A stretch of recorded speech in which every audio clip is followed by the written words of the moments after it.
አልহামዱሊላህ ወሰላቱ ወሰላሙ ዐላ ረሱሊላህ እንደገና ተመልሰናል። ስለ ለይለቱል ቀድር አላህ Subhanahu Wa Ta'ala የመረጣትና ያበለጣት ልዩና ክቡር ሌሊት ምን ያህል ደረጃ እንዳላት እየገለጸ ያለ ነበር የቆምነው። ሐሳቡ ስለተያያዘ እንዳው ምልክት ከተሰጠኝ በኋላ ትንሽ አልፍ ያለውኝ ቆርጦት ከሆነ ምናልባት ማያያዣ ወደ ኋላ ትንሽ መመለስ ያስፈልጋል። ቅድም እንዳልኩት ያው ነብዩ አለይሂ ሰላቱ ወሰላም አላህ ከወትሮ ታላላቅ ታጋዎችና ወዳጆቹ ያንዱን ዝና ሲነግራቸውና ሲያሳውቃቸው ሺህ ወራት ያህል ሰለቸኝ ደከመኝ ሳይል ጦር መሳሪያውን ለብሶ ጥላት ጋር እየተፋለመ የአላህን ዲን ከፍ ያደረገ ጀግና እንደነበረ ሲነገራቸው ቅናት ተሰምቷቸው የኔማ ኡመቶች ታዲያ ይሄን አይነት ስራ ሊሰሩ እንዴት ይችላሉ? ሊያደርጉት እንኳን ቢፈልጉ አቅሙ አይፈቅድም። አንደኛ እድማቸው አጥር ነው። የኡመተል እስላም ማበይነ 60 و70 ግፋቢል ረጅም እድሜ ያለ የሚባል ባመዛኝ በእኛ ኡመት ውስጥ ከ60 እስከ 70 ብዙ አያልፍም። ከዛ በላይ የሚያልፈው ዝግባ የሚባል አይደለም፣ ተፈነጣጣሪ ነው። እና እነዚህ ይሄንን አይነት እድል ራሱ እድሜ አልተሰጣቸውም ኡመቶች። ሁለተኛ ደግሞ እድሜው ቢሰጣቸው እንኳን አቅሙ ብቃቱም የለም፣ ደካሞች ናቸው። በትንሽ ነገር ይደክማሉ፣ ይሰለቻሉ። እና ሌሊቱን ሁሉ በጂሃድ የዋለ ሰው ተጠምዶ ሲሰግድ ማደር ይቅርና ተራዊህ እንኳን አንዲት ሰዓት ለመቆም ምን ያህል ነው እንትን የምንለው? አንዲት ሰዓት ወይም አስረዛሚያ የተባለው ኢማም አንድ ሰዓት ከሩብ ወይ ግፋቢል አንድ ሰዓት ተኩል ነው። ከዚህ ሊበልጥ አይችልም። ይሄንን እንኳን የሚወጡት ጎበዞች ተመርጠው ነው። ብዙ እየተንጠባጠበ ነው። በአራተኛው ረካ በስድስተኛው እየወጣ ይሄዳል ማለት ነው ረዝሞበት። እና በዛ መልክ ተሰግዶ በዛ መልክ እንግዲህ እንዴት አድርጎ ለውድድር ይቀርባል እንደነዛ አይኖች ጀግኖች ጋር? አላህ ግን Subhanahu Wa Ta'ala ግደለም እኔ ተፈለኩኝ እኮ እናንተን በቀላሉ ትንሽ ሰርታችሁ ብዙ እንድታመርቱ ላደርጋችሁ እችላለሁኝና ለይለቱል ቀድር የሚባል ሰጥቻችኋለሁ። በተከበረችው ሌሊት ሙሉ ሌሊቱን እንግዲህ ወይም ወሩን መቆም እንኳን ያልቻለ ሰው እንደዛ አይነት ሌሊትን አላህ የወፈቀው ከሆነ እሷን እንኳን እንደምንም ብለ ተተወጣ በዛ ሌሊት በቀላሉ ተሺህ ወራት የበለጠ ልታመርት ትችላለህ የሚል ብስራት ሰጠማን ነው። ይሄን ስንል ግን አንዳንዶቹ ብልጦች እንደሚመስላቸው እንዳልሆነ ሊታወቅ ይገባል። አንዳንዶቹ በአመት እስከ አመት 11 ወር የማይሰግዱ የነበሩት በረመዳን ሰጋጆች ይበዛሉ። ይችን ሞጥልፈው ሊሄዱ ማለት ነው። በብልጥነት ፈርዱን አልሰገደም አመት እስከ አመት። ፈርዱን ያልሰገደ ሰው ሙስሊም ነው አይደለም ጥያቄ ውስጥ ነው መጀመሪያ። እና አልአህዱ الذي بيننا وبينهم ترك الصلاه فمن تركها فقد كفر ያሉ ነው ረሱል። እሱ ግን መጥቶ አመት ሙሉ ሲተኛ ከርሞ በረመዳን መስጂዶች ይጨናነቃሉ እንደምታውቁት ማለት ነው። እና ያችን እንግዲህ ለማድባት ነው።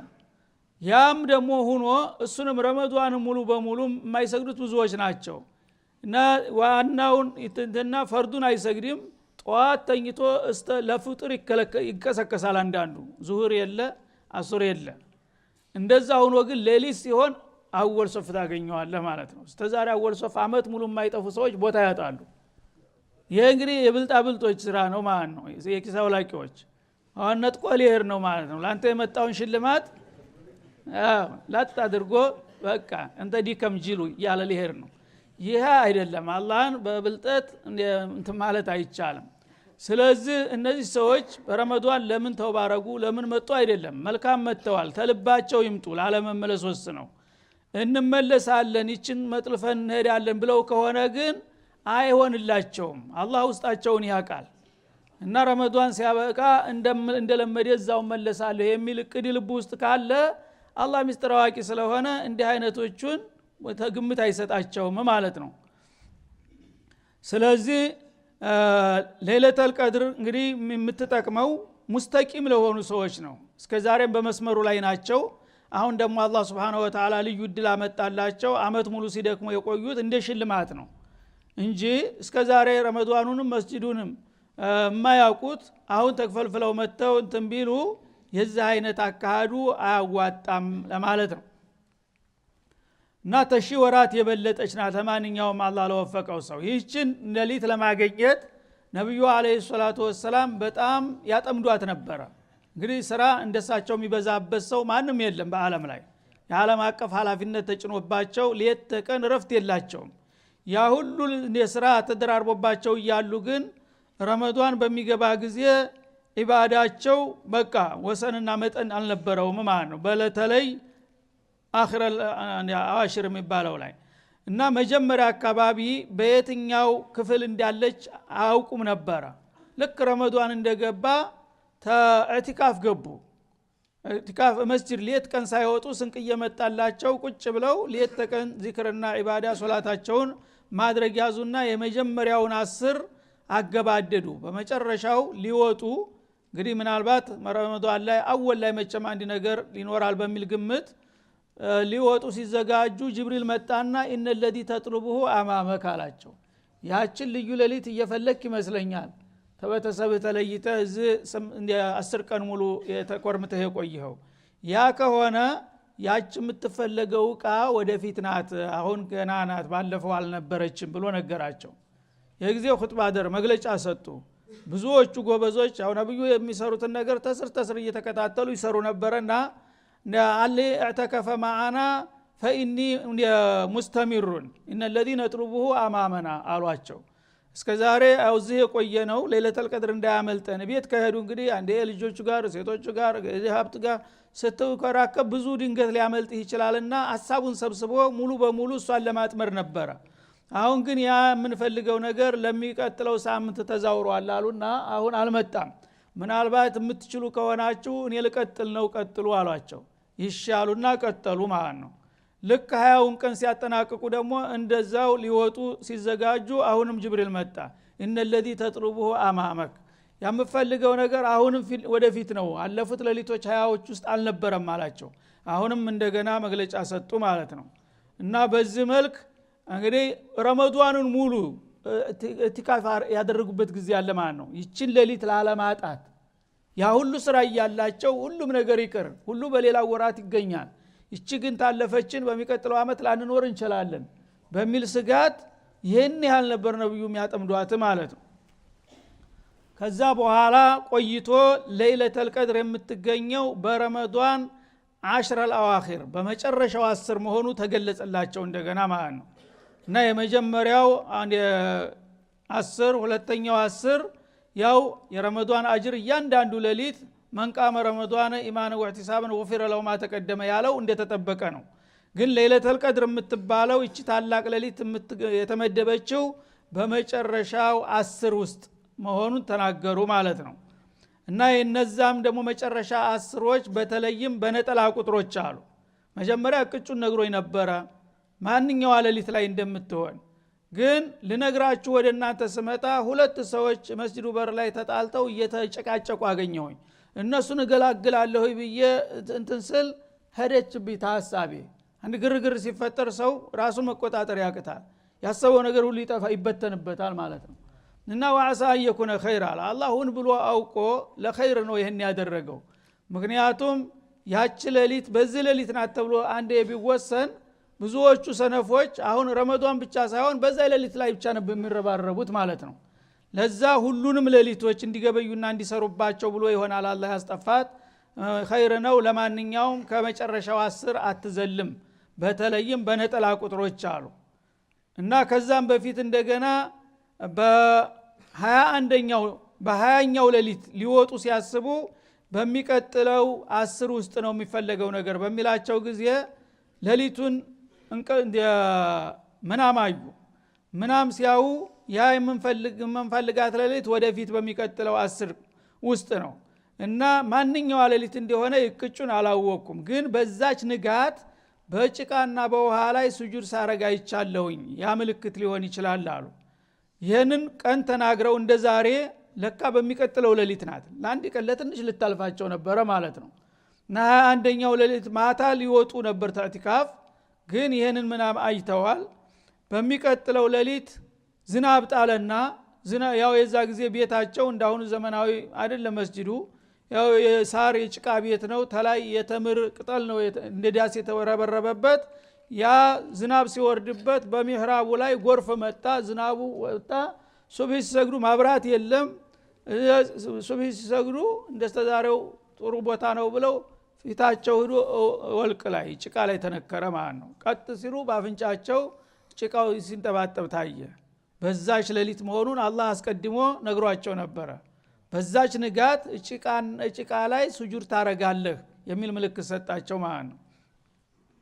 ከዛ በኋላ በየነጠላ ሌሊቱ ልትሆን ትችላለች። 21 ነው አሁን እንግዲህ የሆነው በዚህ ምልክት መሰረት በ21 ሆነች ማለት ነው በሳቸው ዘመን በነበሩበት። ከዛ በ23 ልትሆን ትችላለች፣ በ25 ልትሆን ትችላለች፣ በ27 በ29 ከ10 ቀናቶች አምስቱ ሲቀነሱ ነጠላ እጥፍጥፎቹ አምስቱ ተቃለሉ ማለት ነው። እና ትሸጋገራለች ማለት ነው። አንድ ቦታ ቁጭ አለች አይደለችም፣ ትሽከረከራለች በ10 ሌሊቶች ውስጥ ስለምትሸጋገር። ዘንድሮ 21 ከሆነ በሚቀጥለው 23 ልትሆን ትችላለች፣ በሚቀጥለው ደግሞ ዘላ 25 ልትሆን ይችላል፣ 29ም ሊሆን ይችላል። ይሄ ምንድነው? እንድንተጋ ማለት ነው። አንዴ የታወቀ ከሆነ በቃ ለይለቱል ቀድር አግኝቻለሁ ካሁን በኋላ አያስፈልግም ይላል። ግን ምናልባት ገና ከሆነች ካልክሳ በየለቱ የምሰግደው ዒባዳ ራሱ ትርፍ ይሆንልሃል ተጨማሪ። እና በዚህ መልክ ነው መከታተል ያለብን ማለት ነው። ለይለቱል ቀድሪ ኸይሩ ሚን አልፍ ሸህር። ለማንኛውም እሷን አላህ ለወፈቀውና ለገበየባት ከሺህ ወራት ትበልጣለችና በሺህ ወራት ዒባዳ አድርጎ ያ ሁሉ ተቀብሎት የመጣ ሰው በለይለቱል ቀድር ካገኘው ጋር ቢወዳደር ባለለይለቱል ቀድሩ ሊበልጥ እንደሚችል ነው አላህ ያረጋገጠው ማለት ነው። ተነዘሉል መላኢከቱ ወሩህ። እና የአላህ መላእክቶች በዛ ሌሊት በገፍ ይወርዳሉ ይላል። መላእክቶች ያቺ ሌሊት በጣም የተከበረች ከመሆኗ የተነሳ በምድር ዓለም ዳር እስተ ዳር ወርደው ትጨናነቃለች መሬት። እና አክተሩ ሚን ሐሶል አርድ ይላል። እኛ እናያቸውም እንጂ በመሬት ላይ ካለ አሸዋ ይበልጣል ቁጥራቸው በዛ ሌሊት የሚወርዱት ማለት ነው። እና ወሩህ አለቃቸው ጅብሪልም ይወርዳል። ጅብሪል እንግዲህ የመላው መላእክት በሰባቱ ሰማያት የሚገኙት ስፍር ቁጥር የሌላቸው የመላእክቶች አለቃ ጅብሪል ነው። ጅብሪል የነብዮች ሁሉ ኡስታዝ ነው። ነብይ በምድር ላይ በነበረበት ጊዜ ሁሉ ጊዜ ከጌታ ዘንዳ የሚመጣውን መልእክት አምጥቶ የሚያስተምረው እሱ ነው። የመጨረሻው ነብይ ካለፉ በኋላ ግን ይሄ ስራው ጨርሷል ማለት ነው። ወደ መሬት የሚወርድበት ምክንያት የለም። እና ቢበረከቲ ንቡዋ ነበረ መሬት የሚወርደው በየጊዜው ማለት ነው። ነብዩ በነበሩበት ጊዜ በቀን ይመጣል፣ በቀን 2 ጊዜም 3 ጊዜም ይመጣ ነበረ። እሳቸው ካለፉ በኋላ ግን መሬትን ተሰናበታት ማለት ነው። ግን በዚች ሌሊት ይመጣል በአመት አንድ ጊዜ ማለት ነው። በሙሉ በመላእክት ህዝቦች ታጅቦ ምድርን በሙሉ ያጥለቀልቋታል መጥተው። እና የወዳጀን ኡመቶች ለዘይር በአመት ውስጥ ምን ላይ እንዳሉ ብሎ ተጌታው ፍቃድ ተቀብሎ ልክ እንደ ኢጃዛ መላእክቶችን መርቶ ይመጣል ይወርዳል እያለ ነው። ቢኢዝኒ ረቢሂም በጌታቸው ትእዛዝ። ሚን ኩሊ አምሪን ማለት ቢኩሊ አምሪን ቀዳሁ አላሁ ሱብሓነሁ ወተዓላ ፊ አህሊል አርድ። በመሬት ላይ ያሉ ፍጥረታቶች ላይ የወሰነውን ውሳኔ ሁሉ ይዞ ይወርዳል። አላህ እንግዲህ ይቺ የመወሰኛ ሌሊት ተብላለችና መግቢያው ላይ ይቺ ሌሊት ሌላው ሚዛዋ ምንድነው? አመት እስከ አመት በምድር ላይ የሚከሰቱ ነገሮች ሁሉ በሙሉ በሷ ሌሊት ነው የሚወሰነው። እቅዱ የሚወጣው ማን የአመት እቅድ። እና አላህ Subhanahu Wa Ta'ala ዓለምን ከመፍጠሩ በፊት ዳር እስተ ዳር ምን እንደሆነ ምን እንደምትመስል ምን እንደምታካትት ለምን እንደተፈጠረች በአጠቃላይ ውሳኔ እቅዱን ብላኑን አስቀምጦ ከዛ በኋላ ነው የፈጠራት። ከዛ በኋላ ደግሞ አመት እስከ አመት በአንድ አመት ውስጥ ስንት ሰው በዓለም ላይ መወለድ አለበት፣ ስንት ሰው መሞት አለበት፣ ስንት እንስሳት፣ ስንት ነፍሳት፣ ስንት እጽዋት፣ ስንት ዝናብ መውረድ አለበት። በዓለም ላይ የሚደረገው እንቅስቃሴ ሁሉ በሙሉ የአመት ባጀት የሚወጣበት ነው ይሄ ሌሊት ማለት ነው። በዘንድሮ ለይለቱል ቀድር የሚቀጥለው አመት ለይለቱል ቀድር ድረስ በዓለም ላይ የሚከሰቱ ኸይርም ሸርም የተባሉ ነገሮች በሙሉ ውሳኔው ይሰጣቸዋል ተቀንሶ ማለት ነው። ከዋናው በሚቀጥለው አመት ይሄ ነው በዓለም ላይ መሆን ያለበት የሚለው ለጅብሪል አሚን ለዋናው ለመላእክቶች አለቃ ይሰጥና ያንን ይዞ በምድር ዓለም ላይ አምጥቶ ያሰራጫል ለተወካዮቹ ማለት ነው። ለእያንዳንዱ እንግዲህ የሥራ ክፍል አላቸው። እነ ሚካኤል የራሳቸውን በዝናብ በእጽዋት ነው ድርሻቸው። እነ መለከል መውት ስንት ሰው መሞት እንዳለበት በላይን ሰው ይሰጣቸዋል፣ ሊስቱ ይሰጣቸዋል። በዛ አመት በዚህ ወር በዚህ ቀን በዚህ ሰዓት በዚህ ደቂቃ ነገሌ ይፈልጋሉ ታመጣለህ ተብሎ ይሰጣዋል ማለት ነው። የሚወለደውም እንደዛው፣ የሚሾመውም እንደዛው፣ የሚሻረውም እንደዛው። እና ሚን ኩሊ አምሪን ማለት አላህ የወሰነው ትእዛዝ ሁሉ ሙሉ መመሪያ በዓለም ላይ እንዲሰራጭ ይደረጋል በዛ ሌሊት ማለት ነው በመላእክቶቹ አማካይነት። እና ይህ እንግዲህ ትልቅ ደግሞ ማዕረግ ነው። በአንዲት ሌሊት ውስጥ አመት እስከ አመት በአለም ዙሪያ በሰማይ በመሬት በዱንያ በአኺራ ያለ ሁሉ ነገር በሙሉ የሚወሰነው በዛች ሌሊት ነው ማለት ነው። የሚቀጥለው አመት ሲመጣ ደግሞ ለሚቀጥለው ሌላ ደግሞ ትእዛዝ ይወጣል። ሰላሙን ሐታ መጥለዒል ፈጅር እና ይህች ሌሊት ሰላም የነገሰባት ሌሊት ናት ይላል። ሰላም አላህ Subhanahu Wa Ta'ala በዛች ሌሊት ለክብሯ ሲል ሰላም እንዲሰፍን አድርጓል። ወይም ደግሞ መላእክቶች መሬትን በሰላም ያጥለቀልቋታል። እኛን ሰማቸውም እንጂ ሰላሙን አለይኩም እያሉ በተለይ ሙእሚኖች በሚገኙበት ቦታ ሁሉ ሰላም ይጎርፋል ማለት ነው። እንዲሁም የአላህ ወዳጆች የሆኑ ሁሉ ሰላም ይታወጅላቸዋል። እናንተ የአላህ ወዳጆች ናችሁ፣ የጌታችሁን ትእዛዝ አክብራችኋል፣ ምንም የሚያሰጋችሁ የሚያስፈራችሁ ነገር የለም፣ ከጀሃነም ነፃ ሆናችኋል፣ ዒትቁ ሚነናር የሚታወጅበት አጋጣሚ ይሆናል ማለት ነው። እና ይህ ሁሉ እንግዲህ ደረጃ ያለባት ሌሊት ናትና ይህችን ሌሊት ነቃ ብላችሁ ልታገኙት በተደጋጋሚ አንዴ እንኳን አላህ ያሳካለት ሰው ምን ያህል ነው የሚሆነው? 2-3 ጊዜ ከዛ በላይ ደግሞ ያገኘ የበለጠ የታደለ ነው የሚሆነው ማለት ነው። ቢስሚላሂር ረህማኒር ረሂም። ከዚህ በመቀጠል ደግሞ ሱረቱል በይና መደንያ አልበይና በመባል የምትጠራው ምዕራፍ መዲና የወረደች ስትሆን 8 አንቀጾች አሏት እና ከመካ ሱራዎች መካከል ጣልቃ የገባች ሱራ ናት ይች። ቢስሚላሂር ረህማኒር ረሂም። እጅግ ሩሩ በጣም አዛኝ በሆነው አላህ ስም እንጀምራለን። ለም የኩን الذين كفروا من اهل الكتاب እነዚያ ተቀደምት መጽሐፍ ባለቤቶች ከሃዲ የሆኑት ሰዎች አልነበሩም ይላል። ወልሙሽሪኪን አበደቱል አውሳን እንደገና አጋሪዎች የሆኑት ተአላህ ሌላ የሆነ ማንንም ነገር የሚያመልኩ ሙሽሪክ ይባላሉ። ጣዖት ሊያመልክ ይችላል። እሳት የሚያመልክ አለ፣ ወንዝ የሚያመልክ አለ፣ ላም የሚያመልክ አለ፣ ድንጋይ፣ ከዋክብት፣ ፀሐይ፣ ጨረቃ ምኑ ያልተመለከ ነገር የለም እዚህ ምድር ላይ። እንግዲህ አቅጣጫ የጠፋባቸው ድውራን ሁሉ በፊታቸው ሞቅ ደመቅ ብሎ ያዩት ነገር ሁሉ ጌታ ነው ብለው በግምት ያመልኩታል ማለት ነው። ስለዚህ ወልሙሽሪኪን የሚለው ብዙ ህዝቦችን ያካትታል። ሌላው ቀርቶ ጭራሽ ጌታ የለም የሚሉት እንኳን ሳይቀሩ ይገባሉ። እና እንደ ሹዕያ ያሉት ለምሳሌ እንደ ዱህርያ ያሉት ዓለም ጌታ የላትም ባለቤት የላትም ብለው ያምናሉ። ግን ውሸታቸውን ነው። ባፋቸው ነው እንጂ ይሄን የሚሉት በስሜታቸው ውስጡን ጌታ እንዳለ ያቃሉ ማለት ነው። ወስተይቀነታ አንፉሱሁም ዙሉወን እንዳለው ማለት ነው። ለምን ጨነቅ ሲላቸው ድንገት ሳያስቡ ሲጸልዩ ይገኛሉ። አፈራአይተ መን ተኸዘ ኢላሃሁ እንዲህ አይነቱ ጌታ የለኝም ባው አንድ ነገር በሚያጋጥመው ጊዜ ወደ ጌታው እንደሚሸሽ ያለ ፍላጎቱ እንደገና ደግሞ በለት ተለት ፍላጎቱ አንድ ነገር ይፈልጋል፣ ያን ነገር ለማድረግ ይጥራል፣ ወይም አንድ ነገር ይፈራል፣ ለመሸሽ ለማምለጥ ይሞክራል። ይሄን በሚያደርግ ጊዜ ለምን ይሄን አደረከው ሲሉት ይሄ ደስ ስላለኝ አደረኩት ይላል። ይሄ ለምን ተውከው ሲሉት ይሄ ስለደበረኝ ስላልፈለኩት ይላል። ይሄ ሰውዬ በጣዖትም አያምንም ነበር፣ ግን ሳያውቀው ስውር ጣዖት አዝሎ የሚሄድ ሰው ነው። እሱም ጣዖታዊ ነው። ለምን አፈራአይተ መን ተኸዘ ኢላሃዋ የዚህ ሰውዬ አምላክ እንደ ሌሎቹ የሚታይ አይደለም።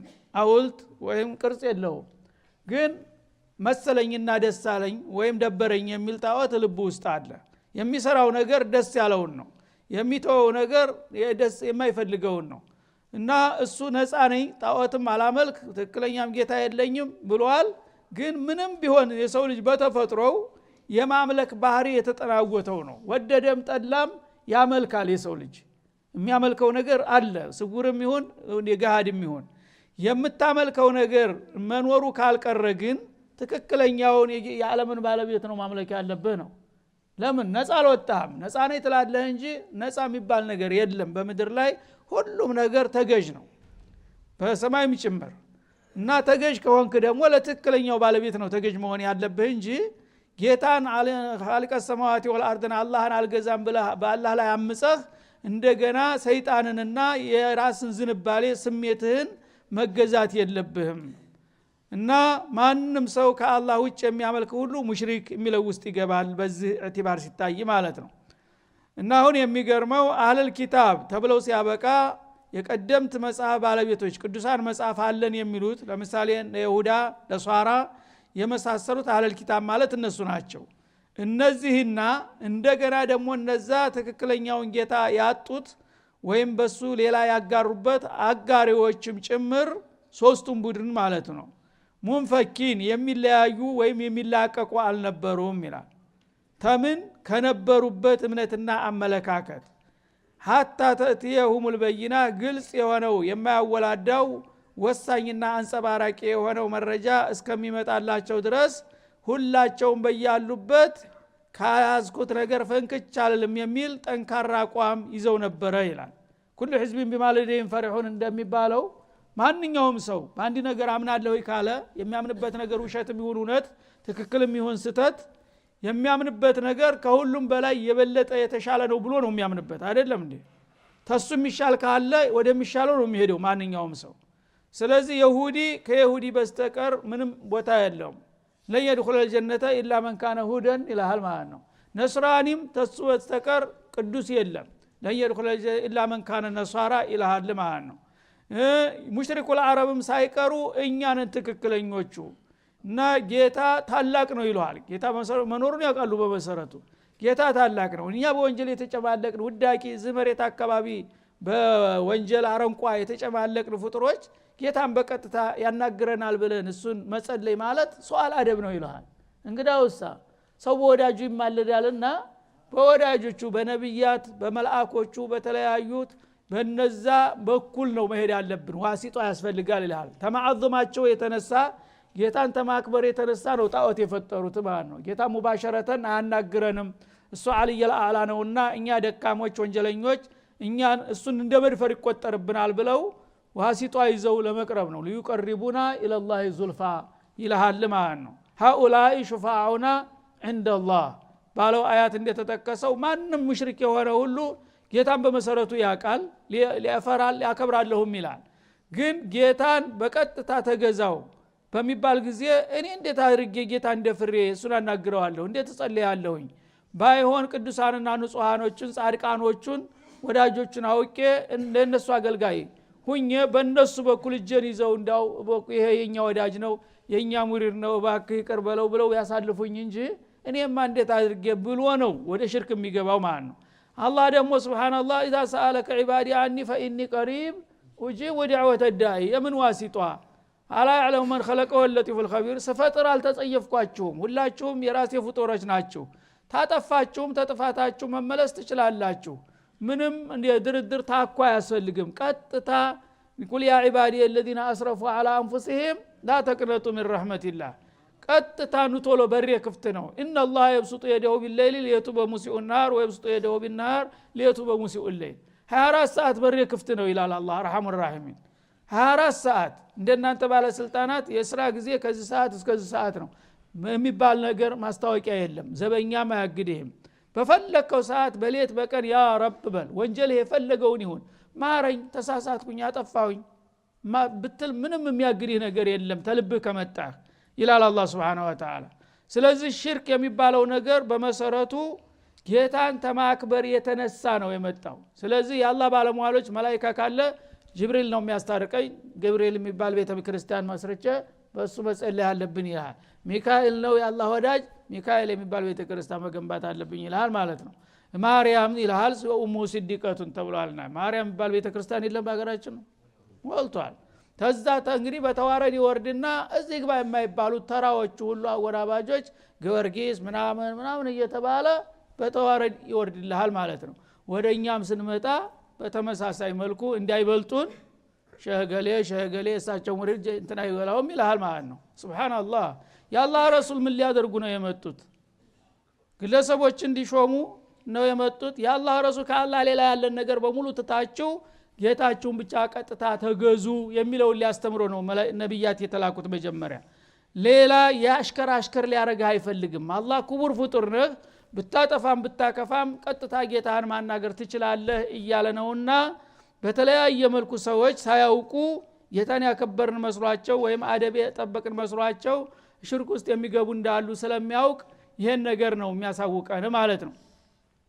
እና እነዚህ ሁሉ ሶስቱ ቡድኖች በአጠቃላይ እኔ በልጥ ባተካራ ነው ትንቅንቅ ላይ ነው ሁላቸውም hatta ተእቲየውሙል በይና ግልጽ የሆነው መረጃ እስከሚደርሳቸው ድረስ ታለሁበት ፍንክች አይደለም ከኔ የበለጠ ቅዱስ ንጹህ የለም ስለዚህ የመጣው ቢመጣ መህማ ተእቲና ቢሂ ሚን አያት ሊተስሐረና ቢሃ فما نحن لك بمؤمنين እንደተባለው እንደ ይሁዲም ተኔ በስተቀር نحن شعب الله المختار ይላል እኛ እኮ የነ ሙሳ የነ ሃሩን ዘርነን የነ ዳውድ የነ ሱለይማን ነን እኛን ማናክሎ ነው ይልሃል ማለት ነው ተዛ ወዲያ የሚመጣው እባክህ ዞር በል እሱ ማን ነውና ደግሞ እኛ ዋናዎቹ አይደለንም እንዴ ይልሃል ስለዚህ ኢሳ ቢመጣ ዞር ባሉት ያውም የገዛ ወንድማቸው እና መሐመድ ሲመጣ ዞር በል ተባለ ቁርአን ሲወርድ እንጂል ሲወርድ ማን ይስማው ይሄ ችግር ነው እንግዲህ የሰው ልጆች ሁሉ ጊዜ ራሳቸውን በጠባብ መልክ ባዩ ቁጥር ትልቅ ችግር ላይ ነው የሚወድቁት ማለት ነው እና ሁሉም እንግዲህ ይሁዳ ተኔነ ትክክለኛው ብሎ ራሱን ኮፈሰ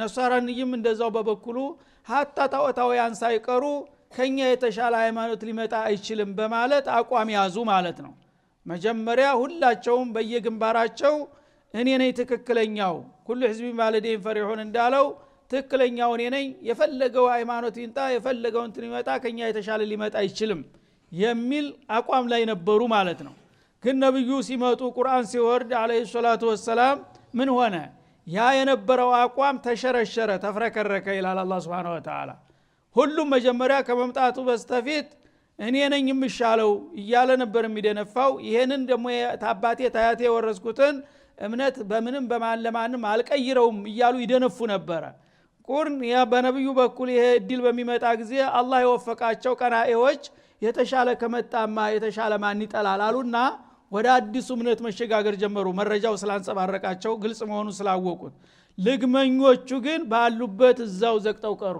መከፋፈል መጣ ማለት ነው መጀመሪያ ግን አማራጭ እድል ስለሌለ ሁሉም ይሁዳም ይሁዳ ነው ትክክለኛው ነሳራም ነሳራ ነው ሙሽሪክም ሙሽሪክ ነው ብሎ ነበር ሳይድ ይዞ የነበረው አሁን ግን ሐቁ ሲመጣ ለሐቅ ተገዥ የሆኑትና ቅን የሆኑት ወደ አማራጩ ተሸጋገሩ ሌሎቹ ልግመኞች ደግሞ ባሉበት ቀሩ የዛ ጊዜ መገማመስ መጣ ማለት ነው هذا وصلى الله وسلم على النبي وعلى اله